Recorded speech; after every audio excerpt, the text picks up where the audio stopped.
Voyage en récit, Bernard Gruet. et Geoffroy Scrive. Eh bien, Bernard Gruet, ou plutôt devrais-je dire mon colonel, merci de me recevoir. Nous sommes ici aux Invalides à Paris, où vous résidez. Vous êtes ancien combattant, vous êtes passé par Saint-Cyr, et si nous nous rencontrons, c'est pour parler de la guerre d'Indochine, où vous avez été déployé. Vous êtes resté là-bas en captivité pendant plusieurs années, pendant 4 ans, et vous racontez cette aventure, cet épisode de votre vie qui est quand même crucial, dans un livre aux éditions du Rocher, qui s'appelle « L'espoir meurt en dernier ». Alors, parlons un petit peu de cette expérience dans « L'espoir meurt en dernier ». Vous l'initiez par un petit préambule à mes légionnaires, à mes camarades, morts d'épuisement, de maladie, et à ma fiancée qui m'a attendu pendant 6 ans. Alors je vais peut-être commencer par elle. Aujourd'hui, attendre 6 ans, ça paraît inimaginable dans le monde que nous vivons en 2022. Non, c'est vrai. Et on est encore ensemble. Oui. Elle est dans une chambre à côté de la mienne, Ici aux Invalides. ici aux Invalides. Et alors justement, quelle valeur accordez-vous à cette attente et à la fidélité et à la promesse? Parce qu'il a fallu être fidèle pendant toutes ces années difficiles. Oui. Mais nous avons été fidèles, chacun à notre façon. Voilà.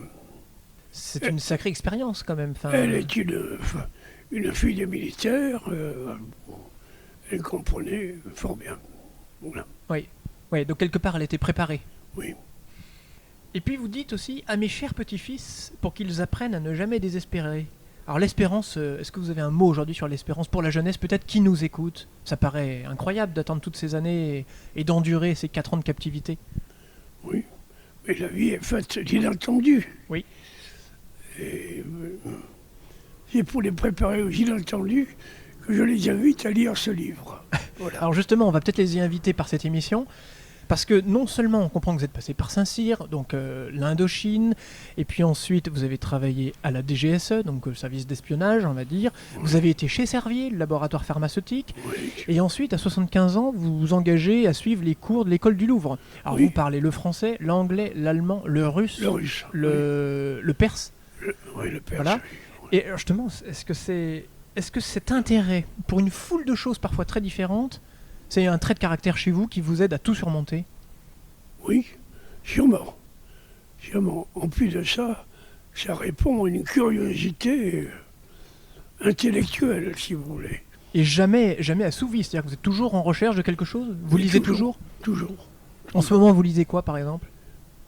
Actuellement, je me contente des revues D'accord. et des journaux. Voilà. Et de la télé. D'accord. Et les nouvelles ne vous alarment-elles pas trop, notamment sur le front russe? Elle m'inquiète un peu. Oui. Oui. Alors justement, j'aimerais revenir à cette actualité parce que dans ce livre, vous vous élevez notamment contre le nivellement et le populisme. Alors est-ce que vous les combattez par la recherche de l'excellence à chaque fois, dans votre commandement, dans vos études et votre manière de Oui. servir? Oui. C'est un mot qu'il faudrait Oui. réactualiser, ça, l'excellence, la recherche d'excellence? L'excellence. Pour vous, ça s'incarne comment quand vous êtes en Indochine avec vos hommes? Montrez l'exemple? Montrer l'exemple en tout. Dans les faits, en actes, en paroles? Oui. Et en particulier dans les coups durs. Oui. Quand le combat arrive, quand vous êtes... arrive, c'est ça. Parce que vous avez été en infériorité numérique Il aussi. s'agit d'être en première ligne avec ces hommes. Voilà. Et j'ai toujours été avec eux. Toujours. Et dans le camp d'emprisonnement également. Oui, aussi. Sauf que là, la hiérarchie adverse savait qu'il y avait un officier et que sans doute que c'était vous qui étiez passé par Saint-Cyr. Oui. Donc là, il fallait le montrer. Mais je l'ai montré. Parce que d'ailleurs, là, ça vous a touché. Vos hommes, pour la première fois, vous ont tutoyé. Oui. Pour éviter de montrer que c'était vous. C'est ça. Exactement. Et ça vous a marqué.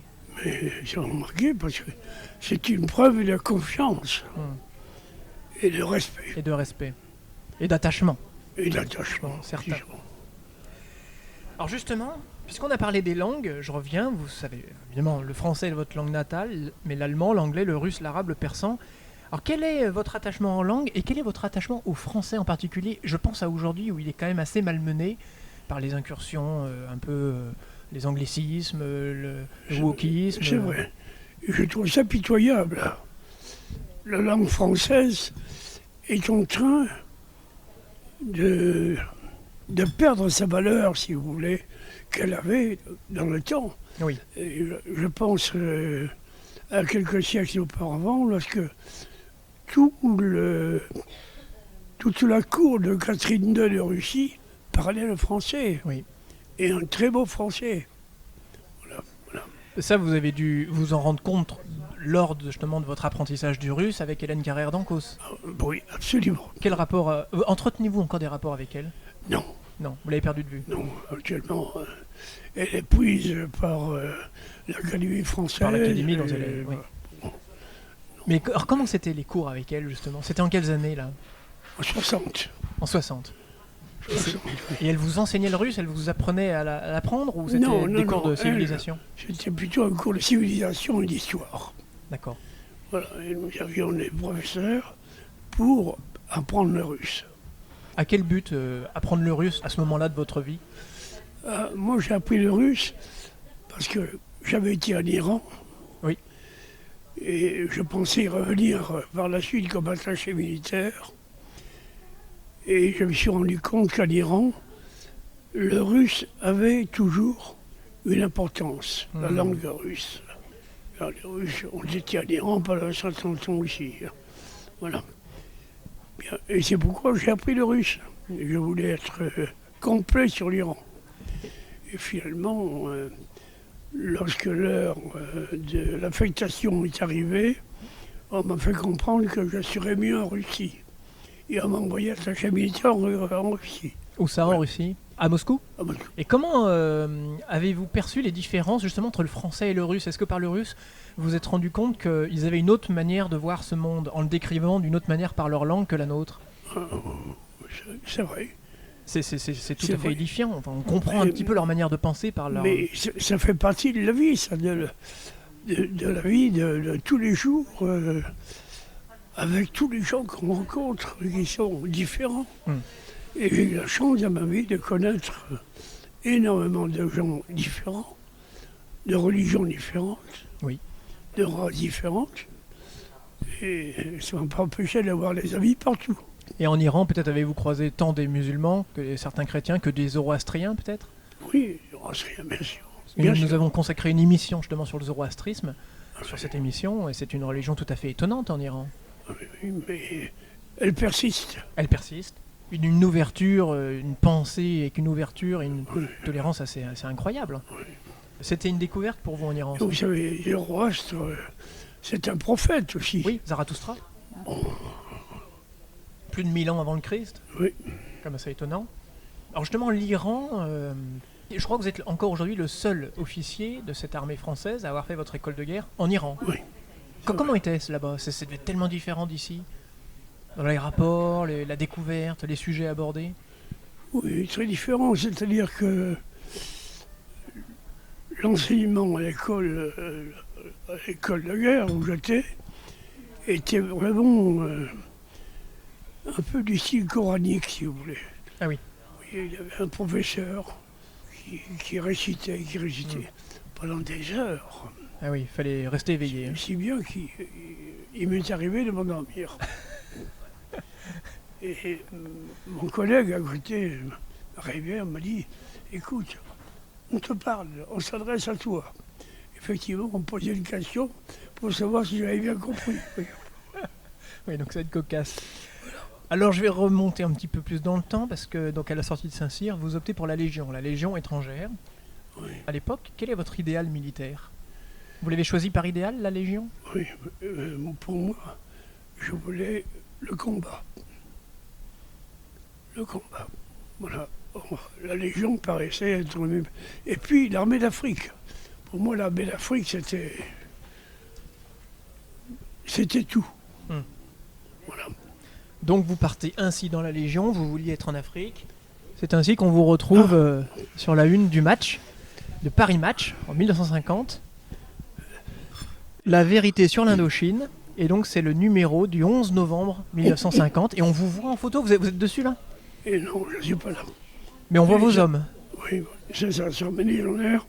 Et c'est un poste que j'ai construit, que j'ai fait construire, là, vous voyez, qui domine Dong Dong. Vous l'avez toujours ce numéro de Paris Match? Je dois l'avoir quelque part. Alors justement, on va parler un peu de cette aventure, parce qu'en Indochine, vous vivez le baptême du feu. Oui. Qu'est-ce qu'on ressent dans ce moment-là, quand le feu arrive? C'est enfin, ou alors, ça dépend tellement des circonstances dans lesquelles ça Non, arrive. ça fait partie de la vie. Vous étiez préparé? Bon, j'étais préparé, bien sûr. Mais si vous voulez, ça ne m'a jamais effrayé. Non. Jamais. Et puis ça a été à la fois bref, tout à fait intense. Bref, je trouve ça normal. Normal. Donc vous avez livré le feu. Malheureusement, vous étiez en infériorité numérique et vous faites capturer. Et vos hommes aussi. Dans quel état vous vivez ce moment-là? C'est un échec pour vous?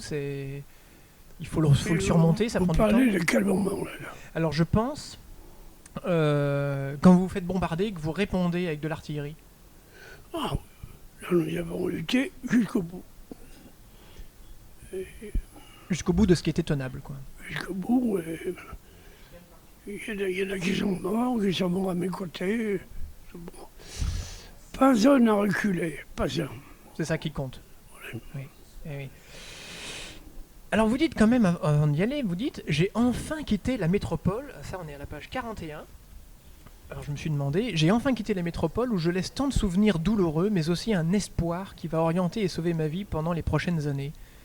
Alors, d'où le titre de votre livre, L'espoir meurt en dernier. Vous étiez vraiment, j'ai enfin quitté la métropole, vous cherchiez vraiment à quitter une ambiance, une atmosphère? Parce que c'est l'ambiance de la fin de la guerre. Oui.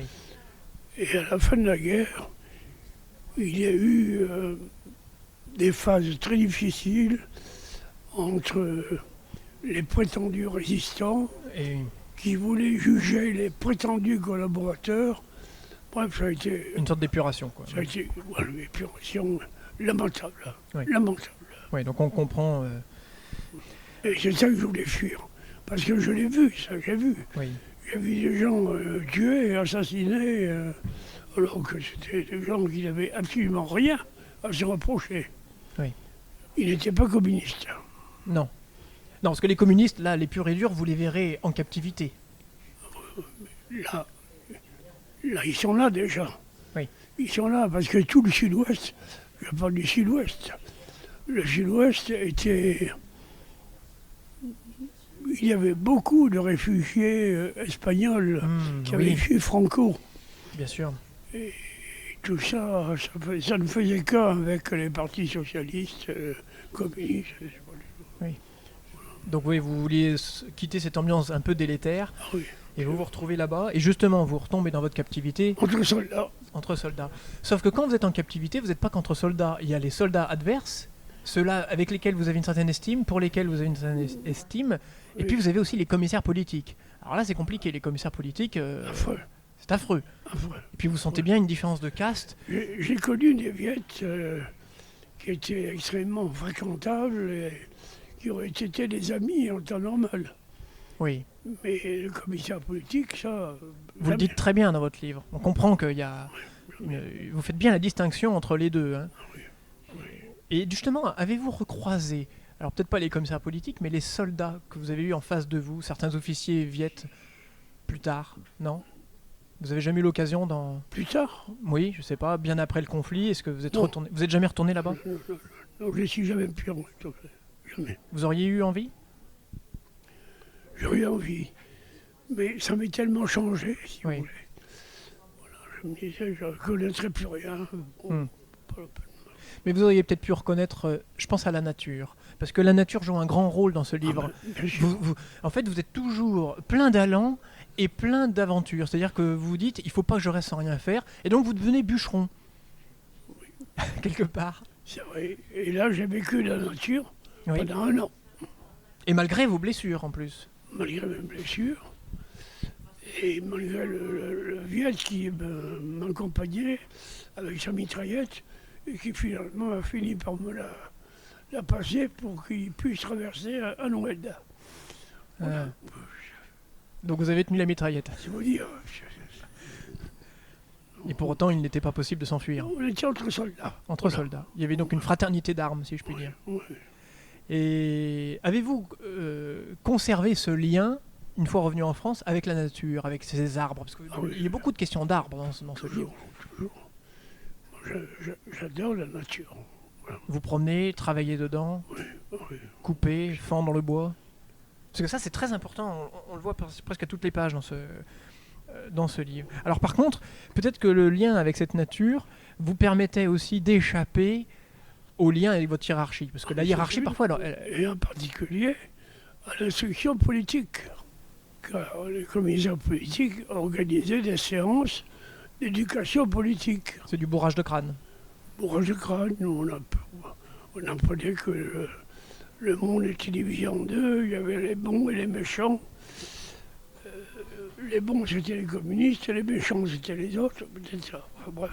Mais vous dites quand même par rapport à votre hiérarchie, vous décriez leur déconnexion de la réalité et le manque de décision et de responsabilité. Est-ce que c'est seulement l'apanage de votre jeunesse d'alors ou est-ce que ça vous a marqué toute votre carrière militaire? Oui, c'est possible. Et la DGSE aussi? Oui. Moi, j'ai commencé très tôt à vivre dans la nature, puisqu'à 4 ans, j'étais sur les bords du Sénégal, vous voyez. Oui. À 4 ans. Ah oui, donc ancré dans le réel tout le temps. Ah oui. Oui, vous confrontez à ce réel. Et à 5 ans, je me noyais dans le Sénégal. Lorsqu'un tirailleur sénégalais venait me sortir par un pied, il m'a porté à mes parents. Voilà. Non, j'ai commencé le bonheur. Voilà. J'aimerais revenir sur la bataille de Dong Quai. Dong Quai, je ne sais pas si on prononce comme ça. Dong Quai. Vous avez vaincu définitivement votre peur, vous le dites. Mais vous en garderez une lésion. Alors j'aimerais revenir sur cette lésion, parce qu'aujourd'hui on a quand même... En plus nous sommes ici aux Invalides. Plusieurs soldats de cette armée française connaissent aujourd'hui des lésions ou des troubles post-traumatiques, comme on appelle ça, après leur combat. Comment s'est-elle manifestée 10 ans après cette lésion pour vous, si c'est pas indiscret? Et comment vous la surmontez? J'ai des éclats dans le corps. D'accord. On ne les a jamais enlevés parce qu'ils étaient profondément ancrés. Bon, voilà. Donc ce sont des vieux souvenirs, quand même. Vieux souvenirs, oui. Et vous êtes prisonnier, vous êtes constitué prisonnier, ça dure plusieurs années. Pour vous, vous écrivez que c'est une humiliation suprême. Est-ce que vous étiez à ce moment-là blessé dans votre honneur? Ah oui. J'avais tout envisagé, si vous voulez. Sauf ça? Sauf la captivité. Oui. Pour moi, ça paraissait innommable. Et pourtant, ça arrivé. Bon, Il faut rebondir, quoi. Il fallait faire face. Voilà. Exactement. Malheureusement, tous n'ont pas votre résistance, qu'elle soit mentale, physique ou spirituelle. Comment on aide justement ces hommes dans ces cas-là? Parce que vous en voyez qui sombrent dans la folie, qui sortent d'eux-mêmes quelque part. Dans la folie, je n'ai pas le terme. Je n'ai pas le terme.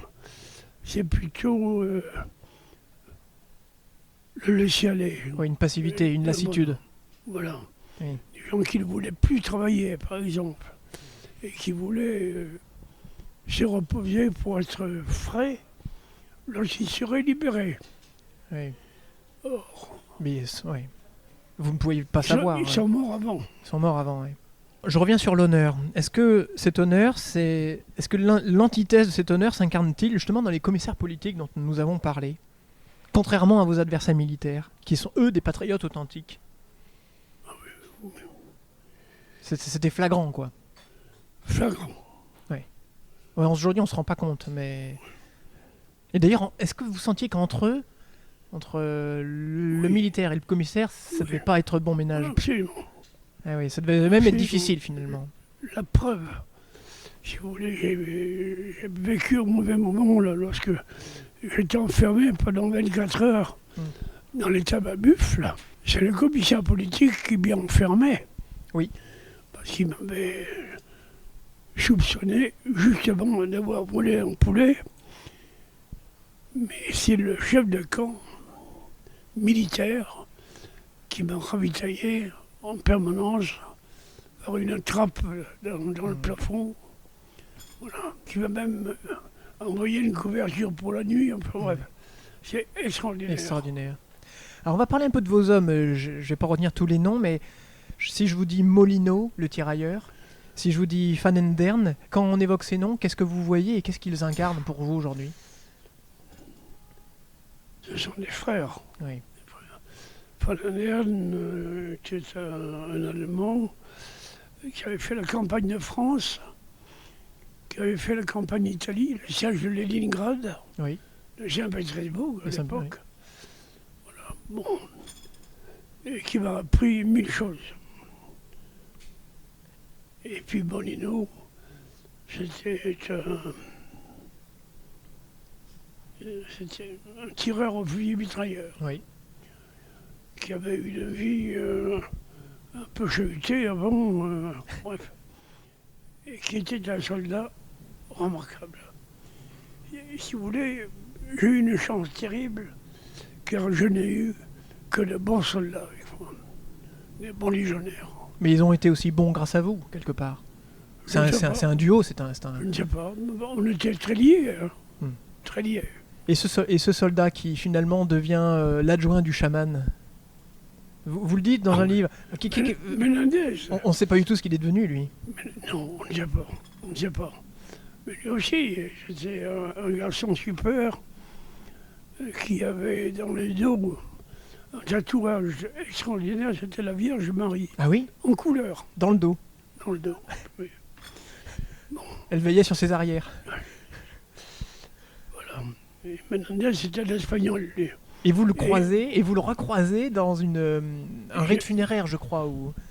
Je le croise dans un village, et je m'aperçois qu'il est l'adjoint du chaman.